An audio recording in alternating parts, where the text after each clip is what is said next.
This is KCCK's Culture Crawl. I'm Dennis Green, and for the first Culture Crawl of the new year, welcome Tony Nickle from Cedar Rapids Opera Theatre. Thank you very much. Thanks for having me, Dennis. Glad to have you. And of course, if it's January, it means the weather's cold outside, but the music is hot inside the Paramount Theatre as you guys are putting up La Traviata. Yeah, that's right. It's definitely the classic opera story of unrequited love and death. I mean, what else do you need in a good opera, right? Sorry for the spoilers, right. But if you know 19th century opera stories at all, they never end well. Well, it's not too much of a spoiler. The opera starts off with her coughing blood into her hanky. So if it's opera and there's blood in a hanky, you know it's not going to end very prettily. Boy meets girl, boy falls for girl, boy loses girl, curtain. They get back together. Yeah. Girl dies. Girl dies, yeah. So, and I know that the singer who is portraying Violetta, she's been here before recently. Yeah, in fact. We're very lucky to have Danielle Telemontes back. She's based out of the D.C. area, and last year after she sang in Don Giovanni as Donna Anna, she made her Met debut in Carmen, and is actually returning to the Met again fairly soon. To sing Frasquita again in Carmen. So to be invited back to the Met means you did something quite right. There are a lot of people who make their debut and then that's the last they ever see that stage. So we're very lucky to have someone of her talent. And actually all three of the lead principals are extremely talented. Our Germont, who plays the main hero, Alfredo's father, is also a Met artist. And our Alfredo, Jason Sladen, has been performing all over the country for the last few years and is very young, but has a quickly blossoming career. This really speaks well of our opera theater, that you are able to recruit and get these folks with such great pedigrees to come to Cedar Rapids. Yeah, a lot of that is absolutely testament to our artistic director, Daniel Kleinknecht. He's established great relationships with agents in New York, and we like to think that we put together a really hospitable environment for the singers here, for being a very small company, and just create an experience that makes them want to come back and tell their agents, tell their friends that it's a good place to come and sing. And, we're very lucky in a market this size to have a theater, obviously, as incredible as the Paramount Theatre. Doesn't hurt to have a nice room to perform in either. It's great. So it's a small market where they can come try out a role if it's the first time singing it, which is great because you're not going to have Anthony Tomasini from the New York Times sitting in the room as you try out a role for the first time, but it's also a sizable hall. It may not be a 3,000-seat hall or more like the Met, but it's not a 500-seat hall. They can really try it out in a sizable theater in a really nice environment.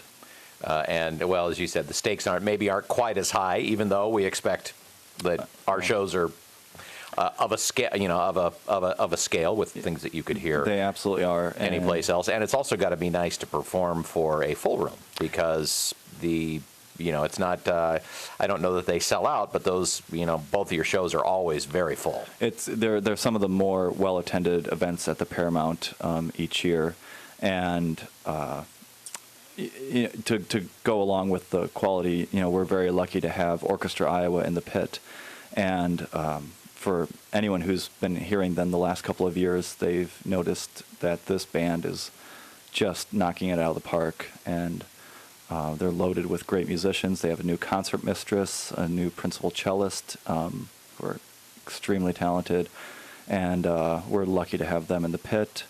Some amazing principals up on stage who are national, if not international level talent. I've been hearing good things about the set going up too. Yeah, it's actually been very smooth this year, and we have a beautiful set designed by Rob Sunderman, who's on faculty at Iowa State. This is his 4th year in a row. We've had him, and he's also done some others in the past.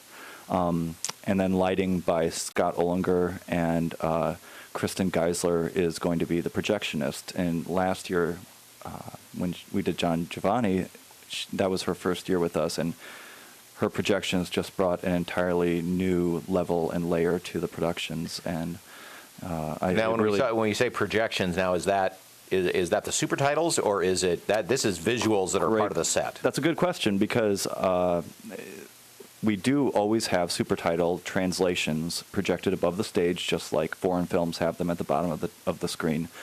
But these are visual projections from multiple projectors. Oh, okay. And it just adds another dimension to the set. We just procured a couple very, very high-end projectors for her to use, and so this really adds a lot of dimension and depth and flexibility in the visual design without having 4 or 5 different sets that have to be moved around.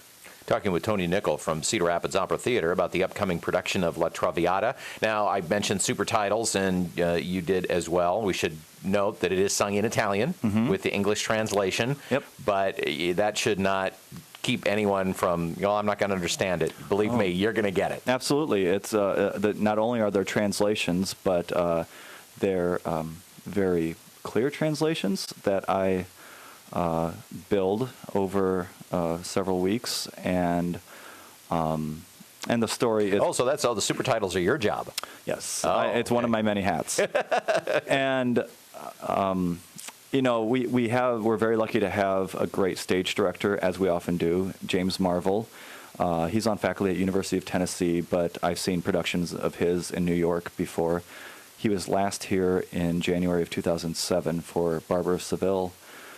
And his stage direction is just very clear and engaging and honest, and the story is very apparent. There'll be no confusion as to what's going on. I've never had any trouble following what was going on, and I am not the most sophisticated audience member by any means. Well, when these operas were being written, they were for the entire public, and they were the pop entertainment of the day. So they're definitely not inaccessible by any stretch of the imagination. So the opera itself, of course, is a drama with with a sad ending, as we spoiled earlier. Mm-hmm. But there are also lots of lighthearted moments and some characters who specifically are there for comic relief. Absolutely, there are many of smaller roles who are there in that role, and there's one of the great drinking songs in all of art.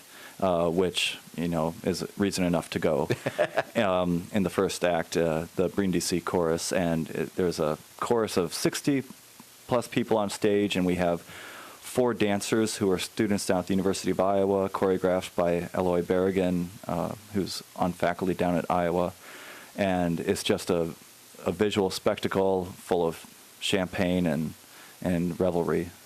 Well, as always, it just sounds like a great evening. Literally, the world comes to Cedar Rapids to stage your operas a couple of times a year. So if people need tickets, I know that there are still some available. So. Yes, there are. Yeah, just get those through Orchestra Iowa, their box office, either orchestraiowa.org, or by calling their box office at 319-366-8203. Or you can just stop in the box office at the Orchestra Iowa building right next to the Paramount Theatre.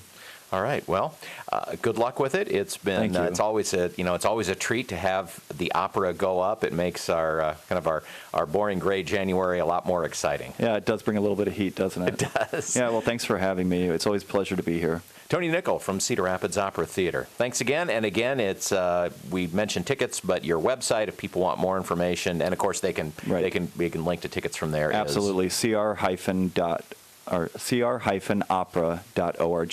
Thanks, Tony. Thank you.